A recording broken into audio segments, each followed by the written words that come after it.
Assalamualaikum warahmatullahi wabarakatuh. Baik, sekarang kita akan coba mempraktekkan bagaimana kita membuat data flow diagram dengan menggunakan CBase Power Designer. Pertama, kita pilih Create Model, kemudian Information, kita pilih Data Flow Diagram, ketikkan di sini misalnya DFD Sistem Informasi Perpustakaan. Kalau sudah, kita klik OK. Kemudian dalam DFD, pertama kita harus membuat konteks diagram dulu, di mana konteks diagram terdiri dari proses, kemudian ada juga external entity. Ya, misalnya di sini ini karena terkait dengan sistem informasi perpustakaan, maka kita ketikkan aja sistem informasi perpustakaan. Klik OK. Dan untuk pilihan dalam membuat diagram, di sini ada pilihan model setting ya, model setting. Ada gain insertion dan Jordan. Misalnya gain insertion, maka bentuknya seperti ini untuk prosesnya. Ya, ini prosesnya. Tapi kalau kita pilih Jordan, seperti tadi lingkaran. Nah, kita pilih yang Jordan aja. Kita klik OK. Ya, Jordan.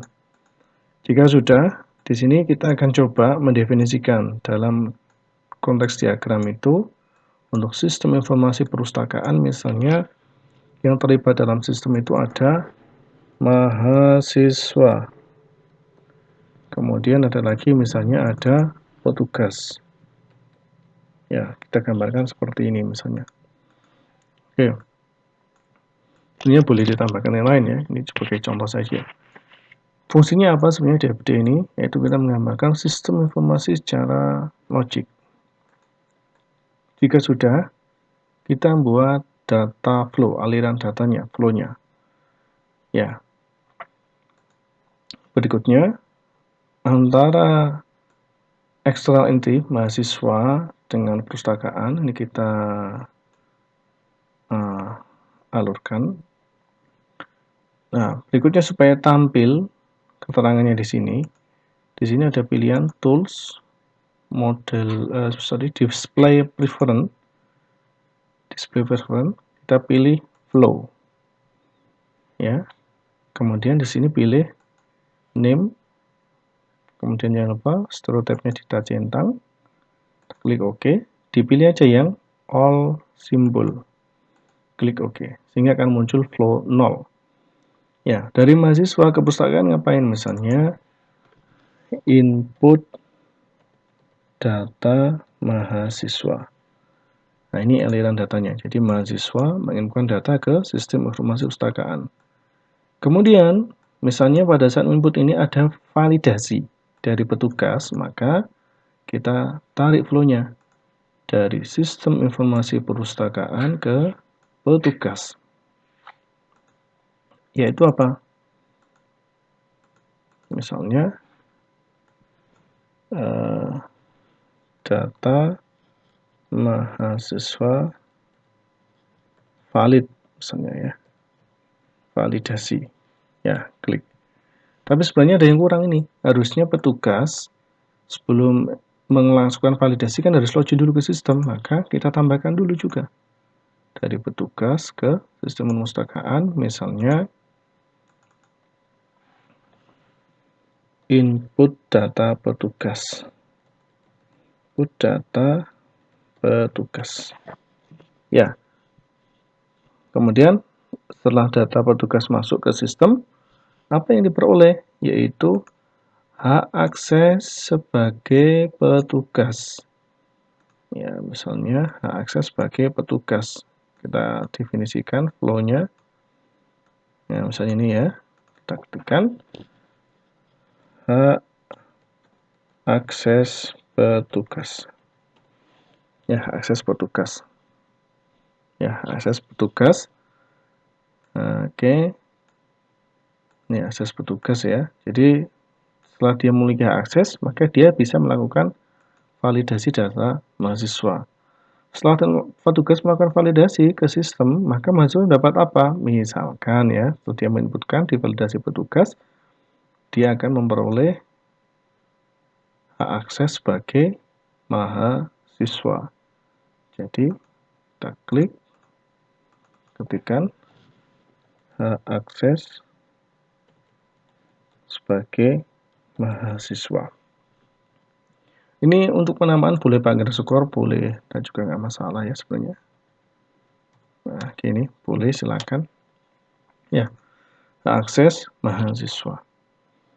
Ya, ini untuk proses pendaftaran sudah jelas. Input data mahasiswa, divalidasi, tapi sebelum validasi petugas melakukan input data petugas, hak akses petugas.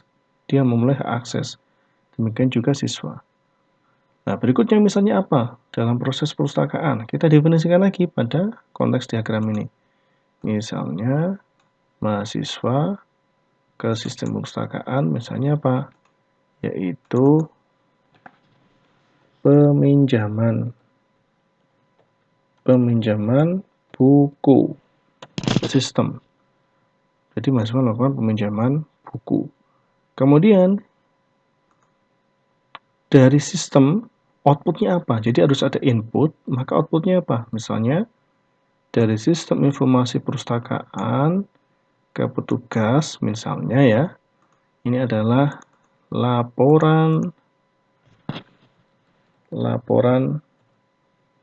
peminjaman. Ya, laporan peminjaman. Jadi petugas mendapatkan laporan dari sistem. Yang dipinjam itu apa saja bukunya. Oke. Kemudian mahasiswa juga setelah peminjaman maka dia melakukan apa? Kita tentukan. Misalkan ke sistem dari sini ya. Kita gambarkan. Misalkan kita definisikan misalnya ya pengembalian buku.